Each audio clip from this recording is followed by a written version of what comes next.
by the power of Grayskull.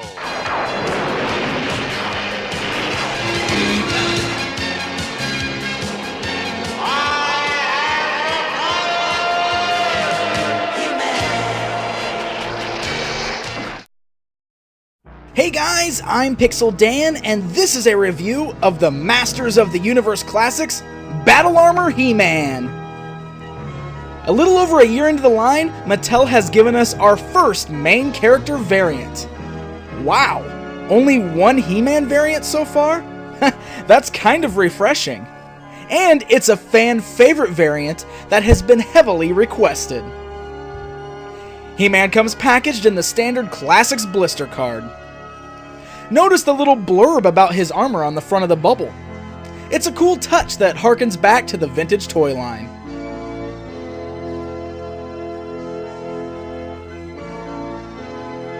The back of the package features a look at several other figures available in the line. It also offers up a brand new He-Man bio that explains his ability to call on the power of Grayskull for different tools to help him in his battles, such as his battle armor. It's a really cool bio and a great explanation for some of his other outfits.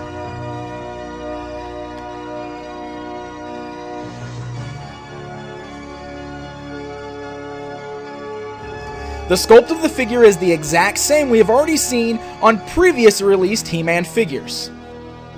The paint job on this one, however, is really great. His face might be the best looking yet. The paint looks even better than it did on the reissue He-Man, in my opinion.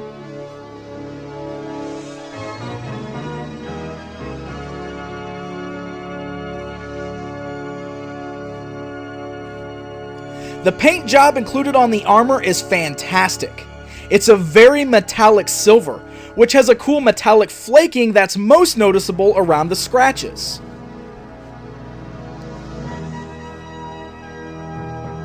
Underneath his armor, his torso is actually a solid silver color.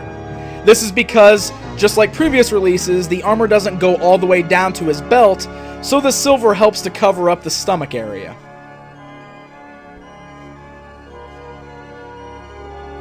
Going back to the scratches, the armor does include 3 ways to display him. With clean armor, with 1 scratch, and with 2 scratches. Okay, so let's take a little bit of a closer look at the armor. Now the first thing I notice is that the armor is actually a hard, solid plastic. This is the first time any of the figures in the Classics line have come with this hard armor. So it's kind of reminiscent of how the vintage figures always had the harder armor. I know a lot of people have already been concerned about the fact that the little tabs might be a little brittle and might break, which was an issue on the classic figures. It pops off pretty simple, and it's not as brittle as that armor was in the old toy line, so I don't think we really have to worry too much about the tabs breaking on this. It actually clicks together pretty easily, and it's a little bit of a softer plastic, so it's not as hard and as fragile feeling as that old armor was. Now, as you'll notice at the He-Man figure there, he does just have the solid silver painted underneath. And the armor does only come down midway. It's kind of like the Hordak and the Hero and everything else we've seen so far. Now, I wanted to show you how the actual battle armor worked, because he comes with those interchangeable pieces. You have to take the armor off in order to change the piece. It actually just pops right out through the middle, and the next piece clicks into place. It's real simple to change. It is kind of a pain that you have to take the armor off in order to change it. And when you compare it to the original figure, where all you had to do was do the cool little flipping thing, I mean, it's a little bit disappointing to me.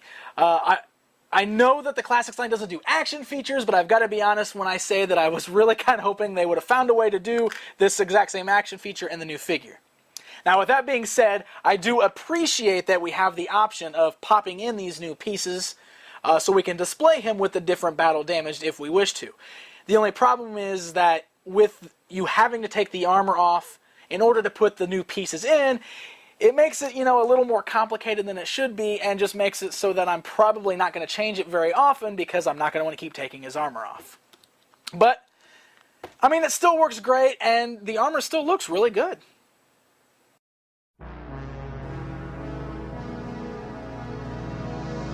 He-Man comes packaged with only one accessory besides his armor, his battle axe. No power sword or shield are included this time. Now, a lot of the original artwork always depicted Battle Armor He-Man wielding his axe, so it makes sense for this to be his only accessory. And while I would be displaying my Battle Armor He-Man with the axe regardless, it would have been nice to also have included his power sword, mostly for those who would be buying this figure that don't already own the original He-Man.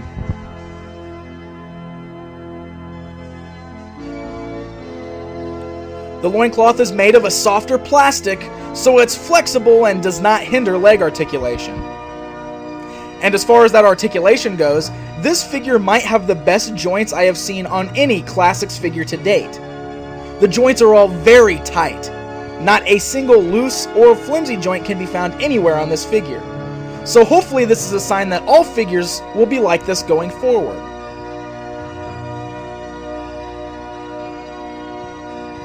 Okay, comparison time. Here's the new figure standing alongside his classic counterpart. Again, I'll mention that I missed the old action feature, but I do enjoy the ability to at least change the damaged pieces on the armor.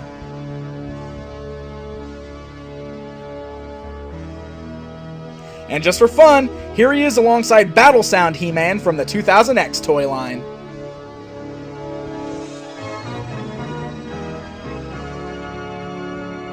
Battle Armor He-Man has always been recognized as one of the best He-Man variants ever created. In fact, I'm willing to bet that a lot of collectors even use Battle Armor He-Man as their main He-Man when playing with their figures as kids. He's an incredibly cool looking toy, and a great addition to the line. Battle Armor He-Man is January's bonus figure, and goes on sale on the 15th at MattyCollector.com. Until next time,